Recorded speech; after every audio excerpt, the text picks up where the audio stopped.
வணக்கம் மக்களே, நீங்க வர கேட்கிறது முக்கிய கம்பெனி. நாங்க ஹோஸ்ட் ஃபைனலி ஜாக் ஸ்னைடரோட பல வருஷம் விஷன் இப்போதைக்கு உண்மையா நடந்திருக்கு.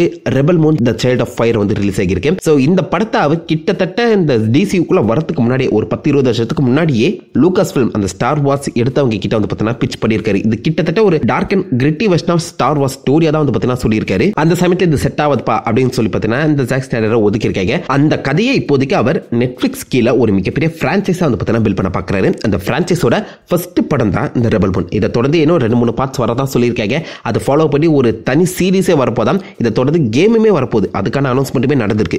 It's going to be a next star wars அப்படின்னு சொல்லலாம் நீங்க. ஸோ அதோடைய ஃபர்ஸ்ட் படம் இந்த சைல்ட் ஃபயர் வந்து ரிலீஸ் ஆயிருக்கு. ஸ்னைடர் ஃபேனாக இருந்தீங்கன்னா ஸ்னைடரோட அந்த ஆர்ட் ஸ்டைல் உங்களுக்கு பிடிக்கும்னா கண்டிப்பாக அந்த படத்தை நீங்க பார்த்தே ஆகணும். அதுவும் ஸ்டார் வார்ஸ் ஃபேன்ஸாக இருந்தீங்கன்னா மறக்காம செக் பண்ணி பாருங்க.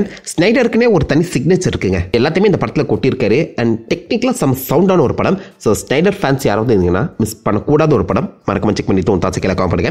அது இந்த படத்தோட நியூட்ரல் பாயிண்ட். பாசிட்டிவ் பாயிண்ட்ஸ் கிட்ட போகும்போது ஆப்வியஸா இந்த படத்தோட முழு டோனே ரொம்ப டார்க் அண்ட் கிரிட்டியா இருக்கிறதுமே தாண்டி நல்ல குவாலிட்டியா இருக்குன்னு சொல்லலாம். எவ்ரி சிங்கிள் ஃப்ரேமையுமே நீங்க லிட்டரலா போட்டோ எடுத்து வால்பேப்பரா வைக்கலாம். அவ்வளோ பியூட்டிஃபுல்லா செதுக்கி இருக்காரு. ஒரு டிஃப்ரெண்ட் உலகம் என்ன மாதிரி இருக்குங்கிறத ரொம்ப அழகா காட்டியிருக்காரு. சில இடங்கள்ல இந்த 300 அதே மாதிரி இந்த ஜஸ்டிஸ் லீக் சக்கர் பஞ்ச் ஃபீல்லாம் வரதான் பார்க்கும். பட் அதுல கத்துக்கிட்ட மொத்த வித்தையுமே எனக்கு தெரிஞ்சு ரெபல் மூன்ல இந்த பக்கம் நம்ம ஸ்னைடர் இறக்கி இருக்காருன்னு தான் சொல்லணும். It feels huge. ஒரு சாதாரண நெட்ஃபிளிக்ஸ்ல ரிலீஸ் ஆன படம் அப்படிங்கிற மாதிரி நீங்க சொல்ல மாட்டீங்க. படம் பார்க்கும்போது இது ஒரு பிரம்மாண்டமான படம் பார்க்குற ஃபீல் வந்து பார்த்தீங்கன்னா அது கண்டிப்பாக கொடுக்கும். உங்களை ஒரு அழகான புது உலகத்துக்குள்ள நான் கூட்டிட்டு வரேன்னு சொல்லி லைக் லிட்டலா தங்க தாரகையை விரிச்சு உங்களை வந்து பார்த்தீங்கன்னா இந்த பக்கம் ஸ்னைடர் உள்ள கூப்பிட்டுருக்காரு. அவ்வளோ பியூட்டிஃபுல்லா விஷுவலி ப்ளீசிங்கா இருக்குங்க இந்த படம். கண்டிப்பாக அதை எந்த ஒரு குறையுமே சொல்ல முடியாது. First 40 minutes of the movie வந்து அந்த அளவுக்கு ஸ்ட்ராங்கான ரைட்டிங் இருக்கு. இந்த படத்தோட மெயின் லீட் வந்து பார்த்தீங்கன்னா கோரா. அவதாஸ் எப்படி இந்த மாதிரி ஒரு பிளானட்டோட பெண்டோரான்னு சொல்லப்படுற நிலவுல வாழ்வாங்களோ அதே மாதிரி இங்க இருக்க மக்களுமே ஒரு பிளானட்டோட நிலவுல தான் வாழ்ந்துட்டு இருக்காங்க. சாதாரண விவசாயிகளா அவங்க இருக்காங்க. ஸோ டெய்லி அவங்க வந்து விவசாயம் பண்ணி சாப்பிட்றது மட்டும் தான் அவங்களுடைய வேலையாவே இருக்கு. இந்த ஏழை விவசாயிகளோட அந்த வளங்களை எடுக்கிறதுக்காக இம்பீரிய மாதிரி எல்லா இடங்களையுமே கண்ட்ரோல் வச்சிருக்க மதர் வேர்ல்டுல இருக்க நிறைய சோல்ஜர்ஸ் வந்து பார்த்தீங்கன்னா வந்து இறங்குறாங்க. ஸோ நிலத்தை ஆக்கிரமிக்கிறதுங்கிறத நம்ம நாட்டில் நிறைய இடங்களை நீங்க கண்டிப்பா கேள்விப்பட்டிருப்பீங்க. ஸோ அதனாலேயே என்னமோ எனக்கு தெரிஞ்சு இந்த இடத்துல அவங்க வந்து நிலத்தை ஆக்கிரமிச்சு அந்த மக்களுக்கு செய்யற அந்த கொடுமைகள் எனக்கு வந்து ரொம்ப கனெக்ட் ஆன மாதிரி ஃபீல் ஆச்சு. எமோஷன் வைஸா நான் வந்து ரொம்ப சிங்க் ஆயிட்டேன் அந்த படம் கூட. லைக் ஓகேடா இது நம்மளுக்கும் நடந்திருக்கு இவங்களுக்கும் நடக்குது. ஏதோ ஒரு வகையில் அந்த கனெக்ஷன் என்னால உணர முடிஞ்சது. ஸோ அதனால எனக்கு அந்த ஃபர்ஸ்ட் 40 minutes ரொம்ப பிடிச்சிருந்துச்சு. அந்த இடத்துல அந்த சோல்ஜர்ஸ் கொடுமை செய்யற அந்த சோல்ஜர்ஸை எதிர்த்து ஒரு பொண்ணு மேல வரும்போது தக்காளி அட்ரா அவங்கள அப்படிங்கிற மாதிரி ஒரு ஃபீல் உங்களுக்கு இருக்கும் பாத்தீங்களா? அந்த ஃபீல் வந்தாலே அந்த ஆக்ஷன் சீக்வன்ஸ் வெறித்தனமான ஆக்ஷன் சீக்வன்ஸாக மாறும். ஸோ அந்த எமோஷன் கனெக்ட் பிளஸ் அந்த ஆக்ஷன் சீக்வன்ஸ் எல்லாமே பக்கவா வச்சு ஃபர்ஸ்ட் 40 minutes சூப்பர் சாலிடா வந்து பார்த்தீங்கன்னா ப்ரெசென்ட் பண்ணாங்க. அதை தொடர்ந்து இவங்களை நம்ம போட்டு தள்ளிட்டோம். சோல்ஜர்ஸை போட்டு தள்ளினா கண்டிப்பாக அந்த சோல்ஜர்ஸ்க்கான அந்த லீடர்ஸ் இருப்பாங்கல்ல அவங்க இந்த நிலவை ஒரு கண்டம் பண்ணா வரதான் போறாங்க. ஸோ இந்த நிலவை நான் வந்து பாதுகாக்கணும்னா கண்டிப்பாக நம்மளுக்கான ஒரு சோல்ஜர்ஸ் தேவை. அந்த சோல்ஜரை நான் கூட்டிட்டு வரேன் அப்படிங்கிற மாதிரி அந்த பொண்ணு கிளம்பி அவளுக்கு ஏற்ற மாதிரி ஒரு டீமை பில்ட் பண்ணி அந்த டீமை வச்சு லிட்டரலா அந்த 3 காப்பாத்தினாங்களா இல்லையாங்கிறது தான் இந்த படத்தோட பேசிக் அவுட்லைன். ஸோ அதான் இந்த ஃபர்ஸ்ட் 40 minutes உங்களுக்கு வந்து கிளியரா கட்டா புரிய வச்சிருக்காங்க. அதனால அந்த படத்தை ஈஸியா ஃபாலோ பண்ணவும் முடியுது. ஸோ இவ வந்து அவளுக்கு ஏற்ற ஒரு சோல்ஜர் டீமை வந்து பில்ட் பண்ண ஆரம்பிக்கிறான். ஸோ ஒவ்வொரு கேரக்டர்ஸும் ஒவ்வொரு விதமான ஸ்டைல்ல இருப்பாங்க. அவங்களை கன்வின்ஸ் பண்ணி இந்த டீமுக்குள்ள எப்படி சேர்த்தா இதுக்கு நடுவில் அந்த கெட்ட சோல்ஜர்ஸ் என்ன மாதிரி உங்களை தடுக்க ட்ரை பண்றாங்க. ஸோ இதை வந்து ஈஸியாவே உங்களால ஃபாலோ பண்ண முடியுது. அந்த அளவுக்கு தான் சிம்பிளாக ஸ்டோரி நகர்ந்துட்டு இருக்கு. ஸோ கதையில இந்த ஸ்கிரீன் பிளேல எந்த ஒரு குறையுமே சொல்ல முடியாது.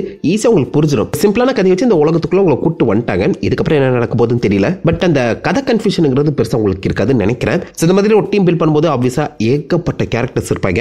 எல்லாரையுமே ஒரே மாதிரி பிரசன்ட் பண்ணாம அவங்களுக்குள்ள நிறைய டிஃபரன்சியேஷனை வச்சு ஒவ்வொருத்தரையுமே யூனிக்கா பிரசன்ட் பண்ண ட்ரை பண்ணது ரொம்ப நல்லா இருந்துச்சு. மிக முக்கியமா எல்லாருடைய ஃபோக்கஸும் கோரா மேல தான் இருக்கும்னு நினைக்கிறேன். அவதான் முக்கியமான கேரக்டர் வித் ப்ரோட்டகனிஸ்ட். அவளை சுத்தி தான் லிட்டரலா கதையும் நகருது. கிளைமேக்ஸ் முதற்கொண்டு எனக்கு தெரிஞ்சு கோராவை ஃபோக்கஸ் பண்ணி மட்டும் தான் நகருது. அந்த கோரா கேரக்டருக்கு மட்டும் தான் பேக் ஸ்டோரியும் கேரக்டர் டெவலப்மெண்ட்டுமே கொடுக்கப்பட்டிருக்கு. பட் எவ்வளவுதான் இருந்தாலும் கொஞ்சம் மிஸ்டீரியஸா தான் அந்த ரோல் வந்து பிளே பண்ணியிருக்காங்க. அவளை பத்தி தெரிய வேண்டிய விஷயங்கள் இன்னும் நிறையவே இருக்கு. ஸோ அடுத்த பாட்டில் அதை இன்னும் தெளிவாக காட்டுவாங்கன்னு நினைக்கிறேன். பட் கோராவை தாண்டி மற்ற எந்த ஒரு கேரக்டருக்குமே இம்பார்ட்டன்ஸ் கொடுக்கலாம். அதை நம்ம தனியாக நெகட்டிவ்ஸ்ல பேசுவோம். காமிக்கப்பட்ட உலகங்கள் ரொம்ப அழகா இருந்துச்சு. அண்ட் மோஸ்ட்லி நிறைய வித்தியாசங்களை வந்து பார்த்தா பிரசன்ட் பண்ண பார்த்தாங்க. எல்லா உலகங்களும் ஒரே மாதிரி இருக்காது. சில உலகங்கள் லிட்டரலா லைக் 300 ஸ்பார்டன்ஸ்ல நீங்க பார்த்த மாதிரி ஒரு கிரீக் உலகமா இருக்கும். ஒரு உலகம் இந்த மாதிரி லைக் கௌபாய் ஸ்டைல்ல ஒரு வெஸ்டர்ன் ஸ்டைல் உலகமா பிரசன்ட் பண்ணிருப்பாங்க. இந்த மாதிரி டிஃபரன்சியேஷன் இருக்க தான் செய்யுது. அதை தெளிவா புரியுற மாதிரி பிரசன்ட் பண்ணதும் நல்லாவே இருந்துச்சு. அண்ட் ஒவ்வொரு டீம் மெம்பர்ஸையுமே உள்ள கூட்டிட்டு வரதுக்கு ஏற்ற மாதிரி அந்த மிஷன் போறதுமே நல்லா இருந்துச்சு. மோர் லைக் ஒரு கேம் விளையாடுற மாதிரி இருந்துச்சு. சூப்பரா இருந்துச்சு அதெல்லாம் பார்க்க. ஆக்ஷன் சீக்வன்ஸை பிரசன்ட் பண்ண விதத்தில் நீங்க ஸ்னைடரை குறைய சொல்ல முடியாது. கன் ஃபைட்டா இருக்கட்டும், ஹேண்ட் டு ஹேண்ட் ஃபைட்டா இருக்கட்டும், ஒரு சின்ன அந்த கோபை டேவன்ல நடக்கக்கூடிய கலவரமா இருக்கட்டும், எல்லாத்தையுமே அவ்வளோ பியூட்டிஃபுல்லா வந்து பார்த்தீங்கன்னா பிரசன்ட் பண்ணாரு. எதுவுமே ரிப்பீட்டிவா உங்களுக்கு இருக்கவே இருக்காது. அதுக்குள்ள எங்க ஸ்லோ மோஷன் வேணுமோ அங்க ஸ்லோ மோஷன் ஆட் பண்ணி முடிஞ்ச அளவுக்கு ஹைப்பையுமே பில்ட் பண்ணாரு. ஆக்ஷன் பீரியட்கள் கண்டிப்பா ஜாலியாக அந்த படத்தை என்ஜாய் பண்ணுவீங்க. இந்த படத்தை இன்ஸ்பயர் பண்ணி நிறைய தமிழ் படங்களும் வரதுக்கான வாய்ப்புகள் அதிகம். ஏன்னா ஆக்ஷன் சீக்வன்ஸ் அந்த அளவுக்கு அதகலமா இருக்கு. அதுக்கேற்ற மாதிரி மியூசிக் சாய்ஸுமே ரொம்ப சூப்பரா பாடியிருக்காங்க. நிறைய இடங்கள்ல எனக்கு என்னமோ அகைன் அந்த கார்டன்ஸ் ஆஃப் கேலக்ஸி தான் ஞாபகம் வந்துச்சு. ஒரு ஃபங்கியான அப்பீட் மியூசிக்கை ப்ளே பண்ணிட்டு அதுக்கு பின்னாடி நடக்கிற சண்டைகள் சொல்லி நிறைய விஷயங்களை அழகாவே கையாண்டுருக்காரு. ஆக்ஷன்ல குறையலுங்க. மியூசிக்கும் எனக்கு தெரிஞ்ச ஒரு குறையுமே இல்லை, யூனிக்கா ஃபீல் ஆகல. பட் அதை தாண்டி இந்த கிராண்ட்னஸ், இந்த எபிக்னஸ் வந்து பார்த்தீங்கன்னா நம்ம கிட்ட ஈஸியாவே கடத்திடுறாங்க. இதை தாண்டி பெரிய பாசிட்டிவ்ஸ் இல்லை. பட் நீங்க ஸ்னைடர் ஃபேன்ஸ் பிளஸ் ஆக்ஷனுமே உங்களுக்கு ரொம்ப பிடிக்கும்னா மறக்காம இந்த படத்தை மிஸ் பண்ணாம செக் பண்ணி பாருங்க. அப்படியே நம்ம நெகட்டிவ்ஸ் கிட்ட போயிடும். படத்தோட லென்த் வந்து கொஞ்சம் அதிகம் தான். பட் இது ஆக்சுவலா நம்ம ஸ்னைடரோட ஒரிஜினல் விஷன் இல்லையா. இதை ஆர் ரேட்டடா இன்னும் 1 hour எக்ஸ்டெண்ட் பண்ண கட் இருக்கு. ஸோ அதை கூடி சீக்கிரம் ரிலீஸ் பண்ணுவோங்கிற மாதிரி நெட்ஃபிளிக்ஸ் சொல்லியிருக்காங்க. அதாவது ஸ்னைடர் கட்டுக்கு ஒரு ஹைப் கிரியேட் ஆச்சுல, அந்த ஹைப்பை ரெபல் மூன் கட்டுன்னு சொல்லி பார்த்தீங்கன்னா கிரியேட் பண்ண நெட்ஃபிளிக்ஸ் பார்த்துருக்காங்க. ஏலை அவன் தியேட்டர்ல ரிலீஸ் பண்ணி அதுக்கப்புறம் ஓடிடியில் மாற்றி கொடுத்தானா, நீ ரிலீஸ் பண்ணுறதே ஓடிடியில், அதே நான் கட் பண்ணி ரிலீஸ் பண்ணிட்டு இருக்க. ஆர் ரேட்டடா 3 மணி நேரம் படமாவே ரிலீஸ் பண்ண வேண்டியதானே. நாங்கள் பார்க்க மாட்டோம் நான் சொல்கிறோம். ஏதோ தியேட்டர் ரிலீஸ் பண்ணுற மாதிரி ஓடிடியில் ரிலீஸ் ஆகிற இந்த படத்தையே கட் பண்ணி PG-13 வெர்ஷன் தனியா, ஆர் ரேட்டட் வெர்ஷன் தனியான்னு சொல்லி ரிலீஸ் பண்ணிட்டு இருக்காங்க. ஸோ இதுக்கு ஒரு தனி ஸ்னைடர் கட் இருக்கு. அது எப்போ வரும்னு தெரியல. பட் அகைன் அதில் இன்னும் டீட்டெயில்டான இன்னும் பல உண்மைகள் வந்து ஒளிஞ்சிட்டு இருக்கு. அது கம்ப்ளீட்டா ஒரு செப்பரேட் படமா உங்களுக்கு வந்து ஃபீல் ஆகுங்கிற மாதிரி சொல்றாரு. அதை ரிலீஸ் பண்ணிருக்கலாங்க. தேவையில்லாம கடுப்பேத்துறாங்க. காரணம் இந்த படத்துல வந்து பாத்தீங்கன்னா எதையுமே அவங்க உருப்படியா சொல்லல. ஐ மீன் நம்ம கோரா கேரக்டர் எடுத்துக்கிட்டீங்கன்னா நான் இந்த மாதிரி இருந்தேன் அந்த மாதிரி இருந்தேன்னு சொல்லி அவளா கதை சொல்லிட்டு இருக்காளே தவிர்த்து அது எதுவுமே கண்ணில் காட்டல. அவளுடைய ஆரிஜின் வந்து பேசிக்கா டச் பண்ணிட்டு விட்டுருக்காங்க. மேஜர் ப்ரோட்டாகனிஸ்டா இருக்க அந்த கேரக்டருக்கே கதை ஒழுங்கா இல்லை. அவளுடைய கேரக்டர் டெவலப்மெண்ட் வந்து பார்த்தீங்கன்னா அந்த அளவுக்கு ஸ்ட்ராங்காகவும் இல்லை. ஏன்னா அவளை பத்தி நமக்கு தெரியல. தெரிஞ்சாதானே கேரக்டர் எங்க டெவலப் ஆகிருக்கு, என்ன மாதிரி இவ மாறி இருக்கா, இவளுடைய பாஸ்ட் லைஃப் என்னங்கிறது நம்மளுக்கு தெரிய வரும். ஸோ அப்படி எதுவுமே சொல்லாம ஜஸ்ட் ஃபிளாஷ்பேக் சீக்வன்ஸை மட்டும் 4-5 கட்ஸினா போட்டு காமிச்சிட்டு நம்மளை ஏமாத்தி போட்டாங்க. ஸோ மெயின் ப்ரோட்டாகனிஸ்டிக் அப்படி இருக்கும்போது இந்த படத்தில் வர மற்ற கேரக்டர்ஸை பத்தி யோசிச்சு பாருங்க. நம்ம ரே ஃபிஷர் சைபார் கேரக்டர் வராரு. அவரை வச்சு ஒரு சம்பவமும் நடக்கும். அது நடக்கும்போது நமக்கு சுத்தமாக ஒரு ஃபீலுமே இருக்காது. ஐ மீன் லிட்டரலாக 5 நிமிஷத்துக்கு முன்னாடி வந்து ஒரு கேரக்டருக்கு ஒரு சம்பவம் நடக்கும்போது நம்மளுக்கு என்ன ஃபீல் வரும்போது, நீ செத்தா என்ன சாவல என்ன, நீயும் லிட்டரலாக பேக்ரவுண்டில் இருக்க அந்த ஜூனியர் ஆர்டிஸ்ட் மாதாடா. மெயின் கேரக்டருக்கான எஸ்டாப்ளிஷ்மெண்ட் இந்த டீமில் இருக்க மற்ற எந்த ஒரு கேரக்டருக்குமே நடக்கல. கோராவுக்கே நடக்கல, மெயின் லீடுக்கே நடக்கலன்னு சொல்லும்போது அந்த டீமில் இருக்க மற்றவங்களுக்கு எப்படி நடக்கும்? கூலாக 4 ஸ்லோ மோஷன் ஆக்ஷன் சீக்வன்ஸ் வச்சா மட்டும் பத்தாது. அந்த கேரக்டர்ஸோட எமோஷன் வைஸாக நம்ம கனெக்ட் ஆகணும். எனக்கு என்னமோ இந்த படத்தில் சூப்பராக எஸ்டாப்ளிஷ் பண்ணப்பட்ட கேரக்டர் அந்த ஜிம்மி கேரக்டர் தான் நான் சொல்லுவேன். ஒரு ரோபோட் வரும். அந்த ரோபோட்டும் அந்த மூன்ல இருக்க ஒரு சாமுக்குற ஒரு பொண்ணுக்குள்ளேயுமே வந்து பார்த்தீங்கன்னா ஒரு சின்ன கனெக்ஷன் வந்து பில்ட் ஆகும். அது ரொம்பவே நல்லா இருந்துச்சு. ஜிம்மி ரோபோட்டுக்கு கொடுக்கப்பட்ட அந்த பேக் ஸ்டோரி, அதுக்கப்புறம் அந்த ஜிம்மி ஒரு சம்பவம் செய்யும், இதையே அது பண்ணிச்சுன்னு சொல்றா அந்த ஒரு விஷயங்கள் ஃபைனலாக அந்த ஜிம்மியோட டிரான்ஸ்ஃபர்மேஷன் சொல்லி அது ரொம்ப ரசிக்கப்பட்டு இருந்துச்சு. மிஞ்சி போனால் ஒரு 3-4 நிமிஷம் தான் அந்த ஜிம்மி கேரக்டர் பற்றியே பேசியிருப்பாங்க. அந்த அளவுக்கு கேரக்டர் டெவலப்மெண்ட் கூட இந்த படத்தில் வந்து மற்ற எந்த ஒரு மேஜர் கேரக்டர்ஸ்க்கும் கொடுக்கவே படலை. டார்சான் மாதிரி மிருகங்களை கண்ட்ரோல் பண்ணுற மாதிரி ஒரு கேரக்டர் காமிச்சிருப்பாங்க. ஆரம்பத்தில் அடிமையாக இருந்த அவன் ஃபைனலாக நான் ஒரு இளவரசன் சொல்லுவான். அதான் லைக் என்னடா இது, என்ன நடக்குது, உன் பேர் கூட நிறைய பேருக்கு ஞாபகம் இருக்காதுடா, டக்குன்னு இந்த மாதிரி கதெல்லாம் ஸ்விட்ச் பண்ணிட்டு இருக்காங்க. யாருக்குமே ஒரு டீட்டெயில்டான டெப்த்துங்கிறதே இல்லை. ஸோ படம் முடிச்சு லைக் ஒரு 1 hour கழிச்சு அந்த படத்தில் என்னென்ன கேரக்டர்ஸ் என்னென்ன பண்ணாங்கிறதே உங்களுக்கு ஞாபகம் இருக்காது. அந்த அளவுக்கு தான் ஸ்டோரியே பேசிக்காக ரொம்பவே பேசிக்காக எழுதியிருக்காங்க. புரியுது, ஓகே, இது ஃபாலோ பண்ணி ஏகப்பட்ட படங்கள் வரப்போது, நிறைய சீரிஸ் இந்த ஃப்ரான்ச்சைஸ் பில்ட் ஆக தான் போகுது. பட் இந்த படத்தை நான் இப்போ பார்க்குறேன். அந்த ஃப்ரான்ச்சைஸ்லாம் வரும்போது நான் உயிரோட இருக்கணும் என்னமோ யாருக்கு தெரியும். இந்த படத்தை இப்போ நான் பார்க்குறேன்னா எனக்கு ஒரு சாட்டிஸ்ஃபேக்ஷன், எனக்கு ஒரு பே ஆஃப் வேணும். இல்லை இந்த படத்தை நீங்கள் அடுத்த படம் பார்த்தா தான் புரியும் அப்படின்னு சொல்றதுலாம் லைக் லிட்டரலாக ஓபி அடிக்கிறதுக்கு. ஒரு படம் நீங்கள் வந்து என்கிட்ட ப்ரெசென்ட் பண்ணுறீங்க, காசு கொடுத்து அந்த படத்தை இல்லை டைம் ஸ்பெண்ட் பண்ணி அந்த படத்தை நான் பார்க்கும்போது அந்த படம் அப்போ பார்க்கும்போது எனக்கு புரியணும். அட்லீஸ்ட் பேசிக்கான ஒரு ஸ்டோரி இருந்து அந்த ஸ்டோரியில் சம்மந்தப்பட்ட கேரக்டர்ஸை டெவலப் பண்ணி எனக்கு அந்த ஸ்டோரியை நீங்கள் ப்ரெசென்ட் பண்ணணும். அதை விட்டுட்டு இல்லைப்பா இந்த கேரக்டர்ஸ்லாம் இப்போ நான் இன்ட்ரடியூஸ் பண்ணியிருக்கேன், அடுத்த 2-3 படத்தில் அதை வந்து நான் எக்ஸ்பிளைன் பண்ணிடுவேன், இப்போ நீங்கள் பார்த்தா புரியும் சொல்றதுலாம் லிட்டரலாக வெறுப்பாகுது. மார்வலுமே ஃபேஸ்ஃபுல்லாக அதை தாங்க பண்ணிட்டு இருக்காங்க. ஸோ அதுதான் இந்த ஒரு படத்துலையுமே நடந்திருக்கு. இந்த ஒரு விஷயத்தை எப்படி நம்ம ஸ்னைடர் பண்ணாதான் எனக்கு புரியல.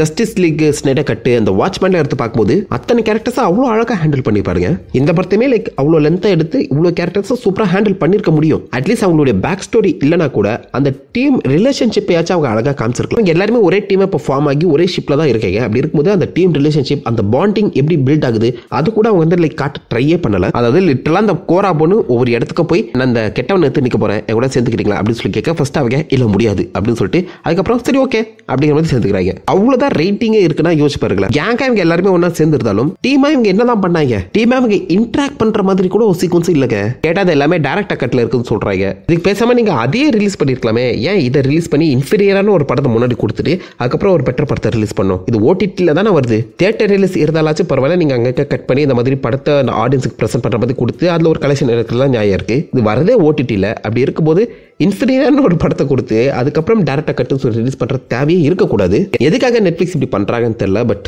யா, டைரக்டா கட்லியாச்சு இந்த நெகட்டிவ்ஸ் அவங்க சரி பண்றாங்களான்னு பொறுத்தது பார்ப்போம். நிறைய ஸ்லோ மோஷன்ஸ் இருக்கு, தேவையில்லாத இடங்கள்லாம் ஸ்லோ மோஷன் இருக்கு.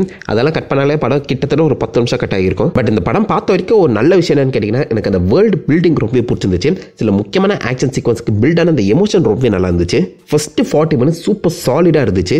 அண்ட் என்னை பொறுத்த வரைக்கும் படம் எங்கேயுமே எனக்கு போர் அடிக்கல. உங்களுக்கு எப்படி இருந்துச்சுன்னு எனக்கு தெரியல, எனக்கு இந்த படம் போரே அடிக்கல. லைக் ஸ்க்ரீன் பிளே வைஸா ரொம்பவே சாலிடா மூவ் பண்ணி கூட்டு போயிருந்தாங்க. அடுத்து என்ன நடக்க போதுங்கிற ஒரு கியூரியாசிட்டியை தொடர்ந்து மெயின்டைன் பண்ணிட்டே இருந்தாங்க சொல்லலாம். ட்விஸ்ட் அண்ட் டர்ன்ஸ் எனக்கு சுத்தமாக ஒர்க் அவுட் ஆகலை. அந்த ஒரு கேரக்டர் இன்ட்ரடியூஸ் ஆகும்போது கண்டிப்பாக அவன் கெட்டவனா மாறதான் போறாங்கிற மாதிரி நான் நினைச்சேன். அதுக்கேற்ற மாதிரி அந்த பைபிளை கெட்டவனா மாறினா, அந்த கெட்டவனா மாறினவனே எப்படி இவங்க தடுக்க போறாங்கன்னு சொல்லி அதையுமே நல்லா கெஸ் பண்ண முடியுது. முன்னாடி நீங்க எந்த ஒரு படமும் பார்க்கலன்னா அதெல்லாம் கெஸ் பண்ண மாட்டீங்க. பட் ஆயிரக்கணக்கான படங்கள், நிறைய வித்தியாசமான நல்ல படங்கள்லாம் பார்த்துருந்தீங்கன்னா இந்த படத்தில் வர போற எல்லா ட்விஸ்ட்டுமே உங்களால் இன்ஸ்டன்ட்டாக கெஸ் பண்ணிட்டு போயிட்டே இருக்க முடியும். ஒரு ட்விஸ்ட் ரிவீலான ஃபீலே உங்களுக்கு இருக்காது. அதுவும் நீங்கள் ஸ்டார் வார்ஸ் ஃபேன்ஸாக இருந்தீங்கன்னா அந்த படங்களோட கம்பேர் பண்ணும்போது இது ரொம்பவே இன்ஃபீரியராக தான் இருக்குது. கேரக்டர் டெவலப்மெண்ட்டுங்கிறது பெருசாக இல்லை. அண்ட் நம்ம ஸ்னைடரோட ப்ரீவியஸ் படங்களுக்கான நிறைய ரெஃபரன்ஸ் அதை பற்றி தான் கொடுத்துருக்காங்க.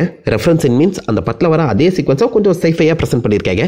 அண்ட் எனக்கு பர்சனலாக இந்த மாதிரி அந்த லேசர் கன் ஃபைட்லாம் பிடிக்காது. லைட் அங்கேயே பறந்துட்டு இருந்தால் அது ஒரு உண்மையான ஃபைட் ஃபீலிங்கே வந்து பார்த்தீங்கன்னா கொடுக்காது. எனக்கு ஸ்டார் வார்ஸில் இந்த மாதிரி ஃபைட் சீக்வன்ஸ் பிடிக்காததுக்கான காரணம் தான் இந்த படத்தில் அது கொஞ்சம் அதிகமாகவே இருக்குது. ஸோ ஏன் ஓவராலவே ஒரு மீடியக்கார் வாட்ச் தான். எனக்கு தெரிஞ்சு அடுத்த படங்களில் இதை இன்னும் பெட்டராக கொடுப்பாருன்னு நம்பிக்கை இருக்குது. பட் தனி படமாக இதை நீங்கள் பார்க்கும்போது பெருசாக ஒரு சாட்டிஸ்ஃபேக்ஷன் உங்களுக்கு இருக்காதுங்க. எனக்கு தெரிஞ்சு இந்த படம் பார்த்துட்டு அடுத்த நாளே இந்த படத்தை பற்றின நிறைய முக்கியமான கேரக்டர்ஸை கம்ப்ளீட்டாக நீங்கள் மறந்துடுவீங்க. ஏன்னா 4 மாசத்துல பார்ட் 2 வரப்போகுது. பார்ட் 2 வரும்போது மேபி இந்த படத்தை ஒரு ரீவாட்ச் போட்டுட்டு போகிறது நல்லதுன்னு நினைக்கிறேன். இப்போ நீங்கள் பார்த்தீங்கன்னா ஒரு ஃபீலிங்குமே இருக்காது. அண்ட் ஸ்னைடர் கிட்டத்தட்ட இதை நான் எதிர்பார்க்கவே இல்லை. ஏன்னா ரொம்ப ஹைப் பண்ணப்பட்ட மூவி இது. ஒரு ஃப்ரான்ச்சைஸாகவே பில்ட் ஆகக்கூடிய ஒரு தன்மை இருந்தாலும் அதுக்கு போடப்பட்ட பேஸ்மெண்ட் ரொம்பவே வீக்காக இருக்க அந்த சமயத்தில் எப்படி பில்ட் ஆக போகுதுன்னு பொறுத்தது பார்ப்போம். ஸோ நீங்கள் என்ன நினைக்கிறீங்க ரெபல் மூணு பற்றி? உங்கள் தாட்ஸை மறக்க வைக்கல கமெண்ட். அவுட் ஆஃப் 5 ஸ்டார்ஸ் இந்த பத்துக்கு எவ்வளோ ஸ்டார்ஸ் கொடுப்பீங்கன்னு சொல்லி அதே கீழே சொல்லுங்க. நான் உங்களை நல்ல ஒரு ஆசமான விடலை பெற்று இருந்திருக்கேன். Have fun guys. வாட்